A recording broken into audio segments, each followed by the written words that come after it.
बिस्मिल्लाहिर्रहमानिर्रहीम। अल्लाहुम्मा सल्ली अला मुहम्मदिन नबील उम्मी व अला आलिहि वसल्लम तस्लीमा। अस्सलामु अलैकुम व्यूअर्स, मैं हूं राना जाहिद हुसैन। प्रॉपर्टी चैनल पाकिस्तान की जानब से प्रॉपर्टी से मुतल्लिका अहम मालूमात और तजज़िये लेकर आपकी खिदमत में हाजिर हूँ। मैं उम्मीद करता हूँ कि आप खैरियत से होंगे। व्यूअर्स, जिन दोस्तों ने अभी तक हमारा चैनल सब्सक्राइब नहीं किया वो हमारा प्रोग्राम देखने और सुनने से पहले हमारा channel property channel Pakistan subscribe कर लें और यूट्यूब पर हमारा चैनल प्रॉपर्टी चैनल पाकिस्तान देखते रहिएगा। इंशाल्लाह हम आपकी खिदमत में हाजिर होकर प्रॉपर्टी से मुतल्लिका अपडेट्स, न्यूज़ और तजज़िये आपकी खिदमत में पेश करते रहेंगे। व्यूअर्स, आज के प्रोग्राम में मैं आपसे जो बात शेयर करना चाहता हूँ वो ये है कि LDA की जानिब से जो लॉन्च करदा सोसाइटीज़ हैं वो आम प्राइवेट सोसाइटीज़ की निस्बत ज़्यादा बेहतर क्यों समझी जाती है और उनकी जो हैसियत है आम प्राइवेट सोसाइटीज़ की निस्बत वो ज़्यादा बेहतर क्यों है, ज़्यादा अच्छी क्यों है। उसकी वजह व्यूज़ ये है कि जो आम रेजिडेंशियल प्राइवेट सोसाइटीज़ हैं उनकी वो अपनी सोसाइटी के राउंड अबाउट अपने इर्द गिर्द बाउंड्री वाल बनाते हैं। और दूसरा ये कि आम जो प्राइवेट सोसाइटीज़ हैं वो छोटी सोसाइटीज़ होती हैं, उनका एरिया उतना रकबा उतना ज़्यादा नहीं होता जितना कि LDA की सोसाइटीज़ का होता है। क्योंकि प्राइवेट सोसाइटी एक फ़र्द जो है वो लॉन्च करता है और जो LDA की सोसाइटीज़ हैं वो LDA एक बहुत बड़ा लाहौर का एक बहुत बड़ा अदारा है। इसी तरह हर शहर के अदारे हैं। FDA है, फैसलाबाद का FDA है, गवादर का GDA है, कराची का KDA है। तो ये हर बड़े शहर के अपने जो डेवलपमेंट अदारे हैं उनका बजट बहुत ज़्यादा होता है, वो हुकूमत के अंडर होते हैं। तो इसलिए वो जब सोसाइटी लॉन्च करते हैं तो बहुत बड़ी लॉन्च करते हैं। और जो आम सोसाइटी होती है जो एक शख्स लॉन्च करता है उसका बजट उतना ज़्यादा नहीं होता, फिर वो उसकी बाउंड्री वाल बना देते हैं सेफ्टी के लिहाज से। तो वो रेजिडेंशियल लिहाज से तो प्राइवेट सोसाइटी भी काफ़ी अच्छी अच्छी बन चुकी हैं। लेकिन अगर आप जो लोग कमर्शियल के लिहाज से समझते हैं कि कमर्शियल एक्टिविटीज़ के लिए कोई प्लाट ख़रीदा जाए, अगर आज उसको हम रेजिडेंशियल के तौर पर परचेज करें तो आने वाले वक्त में वो हमें बिजनेस के तौर पर या कमर्शियल के तौर पर हम उसको यूज़ कर सकें, उसकी इनकम जो है वो कमर्शियल के लिहाज से हो। तो उस लिहाज से जो LDA की लॉन्च करता सोसाइटीज़ हैं वो बहुत बेहतर है।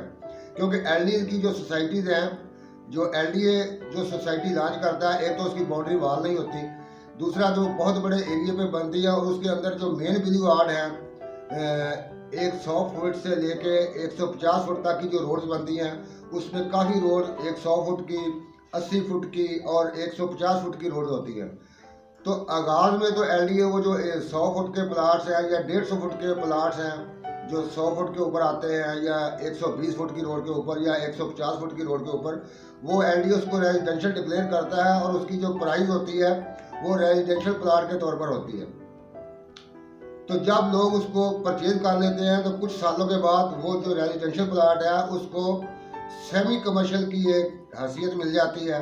सेमी कमर्शियल के तौर पे लोग उसको यूज़ करना शुरू कर देते हैं और वो आम जो रहायशी प्लाट है उसकी निस्बत उस सेमी कमर्शियल प्लाट से इनकम ज़्यादा होती है रेंट की मद में। वहाँ पे कोई एकेडमी, क्लिनिक, इस तरह का छोटा छोटा बिजनेस स्टार्ट हो जाता है और उसका जो रेंट है वो ज़्यादा आ सकता है। अगर आप खुद बिजनेस करें तो फिर भी आपको ज़्यादा आमदन आ सकती है, बजाय इसके कि अगर आप घर बना के घर में खुद रह रहे हैं या उसको रेंट आउट करते हैं। तो आम जो घर है 25 फुट रोड का, 30 फुट रोड का, उसका वो रेंट नहीं आएगा जो 120 फुट की रोड पे या 50 फुट की रोड पे या 100 फुट की रोड पे जो आपको रेंट या इनकम मिल सकती है। और सेमी कमर्शियल के बाद फिर कुछ अरसे के बाद LDA की यह पॉलिसी है कि जो 120 फुट रोड होती है या 150 फुट रोड के ऊपर जो प्लाट्स आते हैं तो LDA उसको कुछ सालों के बाद कमर्शियल डिक्लेयर कर देती है। जब वो कमर्शियल डिक्लेयर करती है, जैसे हमने देखा हमारा जो हमने इतने साल से प्रॉपर्टी का रियल एस्टेट से हम मुंसलिक हैं, तो जिन लोगों ने आज से 25 साल पहले 20 साल पहले 150 फुट या 120 फुट की रोड के ऊपर 10 लाख रुपए या 12 लाख रुपए में कनाल परचेज की थी, आज उसी रोड पे वही प्रॉपर्टी उसकी जो प्राइस है वो तकरीबन 10 से 12 करोड़ या 15 करोड़ के राउंड अबाउट है। इसी तरह LDA जितनी भी सोसाइटी लॉन्च करता है उसकी मोस्टली बाउंड्री वाल होती नहीं है, अगर होगी भी लेकिन वो इतनी बड़ी सोसाइटी होती है कि उसकी बाउंड्री वाल का अंदाज़ा नहीं होता पता नहीं चलता कि इसकी बाउंड्री वाल है। इतनी बड़ी सोसाइटी होती है, उसकी एंट्रेंस इतनी ज़्यादा होती हैं, अप्रोचेज इतनी ज़्यादा होती हैं सोसाइटी से इन और आउट होने के लिए कि उस बाउंड्री वाल की वो अहमियत ही नहीं रहती जो सेफ्टी के लिहाज से होती है। तो उस वहाँ पे प्लाट खरीदने का ये फ़ायदा होता है कि आप रेजिडेंशियल प्लाट अगर बड़ी रोड के ऊपर खरीदेंगे तो आने वाले वक्त में वो सेमी कमर्शियल और कमर्शियल प्लाट की हैसियत इख्तियार कर लेता है। और वैसे भी इन सोसाइटीज़ में जो कमर्शियल प्लाट होते हैं उनकी भी आम सोसाइटीज़ की निस्बत उनकी वैल्यू भी ज़्यादा है। वहाँ पे उसकी प्राइस में भी बहुत ज़्यादा इजाफा हो जाता है, वहाँ उसकी रेंटल वैल्यू भी बहुत ज़्यादा होती है। वैसे तो आप DHA में जाएँ, DHA के जो कमर्शियल प्लाट है उनकी अपनी हैसियत है, उनकी अपनी वैल्यू है, लेकिन DHA चौके उनका एक अपना ज़ाब्ता है, उनकी एक अपनी प्लानिंग है। वो एक प्रॉपर जगह पे कमर्शियल मार्केट डिक्लेयर करते हैं। उसके अलावा वो बड़ी रोड के ऊपर जो प्लाट्स होते हैं रेजिडेंशियल, वो उनको कभी भी सेमी कमर्शियल या कमर्शियल डिक्लेयर नहीं करते। वो हमेशा रेजिडेंशियल है तो रेजिडेंशियल ही रहेंगे, वहीं पर उनकी जो डिक्लेयर करदा कमर्शियल मार्केट होती है वही कमर्शियल रहती है। और वहाँ पे प्लाट्स भी छोटे होते हैं, 4 मरला के प्लाट, 8 मरला के प्लाट, मैक्सिमम 12 मरले। तो जो LDA की लॉन्च करता सोसाइटीज़ हैं, इसकी मेन रोड होती हैं, बड़ी रोड होती हैं, 120 फुट 150 फुट रोड, और उसके ऊपर प्लाट्स होते हैं 12 मरले, 1 कनाल या 2 कनाल। तो ऐसी प्रॉपर्टी परचेज करने का बहुत ज़्यादा फ़ायदा होता है।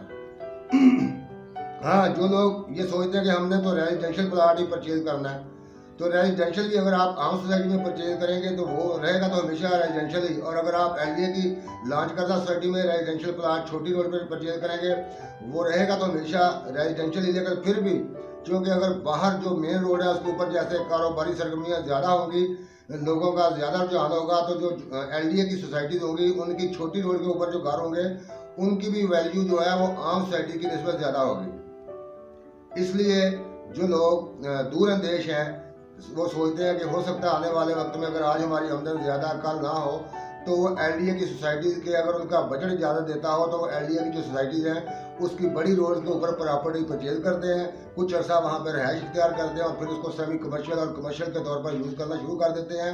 और LDA उसको प्रॉपर अपने चार्जेस जो कमर्शियल चार्जेस हैं उनके कमर्शियल करने के वो चार्जेस वसूल करके उसको कानूनी तौर पर कमर्शियल डिक्लेयर कर देती है। तो इस तरह जो प्रॉपर्टी आपने आज मतलब जैसे आज से 20-25 साल पहले लोगों ने जो प्रॉपर्टी 10 से 12 लाख में परचेज की थी, 1 कनाल का प्लाट, आज वो 12 से 15 करोड़ रुपए उसकी मालियत है। इसी तरह अगर आज आप LDA की किसी नई सोसाइटी में 2 करोड़ या 2.5 करोड़ या 3 करोड़ या 3.5 करोड़ रुपए से मेन रोड के ऊपर कोई रेजिडेंशियल प्लाट परचेज करेंगे तो अगले 10-15 साल के बाद उस 3 करोड़ वाले या 2.5 करोड़ वाले प्लाट की कीमत जो है इसी तरह वो 15 से 18 करोड़ तक जब उसकी हैसियत कमर्शियल हो जाएगी तो उसकी भी ये कीमत हो जाएगी। तो इसलिए मैं आपकी खिदमत में ये पेश करना चाह रहा था कि जो लोग इस शोबे से मुंसलिक हैं, इंटरेस्टेड हैं, तो अगर उनकी ये सोच हो कि हमारी प्रॉपर्टी आज रेजिडेंशियल है तो कल कमर्शियल हो जाए या उसकी वैल्यू में ज़्यादा इजाफा हो, तो वो कोशिश करें कि LDA की जो हाउसिंग सोसाइटीज़ हैं उनकी मेन रोड के ऊपर या बड़ी रोड के ऊपर प्लाट परचेज करें। और अगर बड़ी रोड के ऊपर नहीं कर सकते तो जो छोटी रोड के भी ऊपर भी अगर आप परचेज करेंगे तो उसमें भी खातर ख्वाह इजाफा होता है, उसमें भी काफ़ी प्रोग्रेस होती है। इसी तरह यूर प्रॉपर्टी से मुतल्लिक़ और भी अहम मालूमात, तज़किये और अपडेट्स लेकर आपकी खिदमत में हाजिर होता रहूँगा। जिन दोस्तों ने अभी तक हमारा चैनल सब्सक्राइब नहीं किया वो जल्दी से हमारा चैनल सब्सक्राइब कर लें। इंशाल्लाह नेक्स्ट टाइम प्रॉपर्टी से मुतल्लिक़ और भी मालूमात लेकर आपकी खिदमत में हाजिर होऊंगा। अब मैं आपसे इजाज़त चाहूँगा। अल्लाह हाफिज़।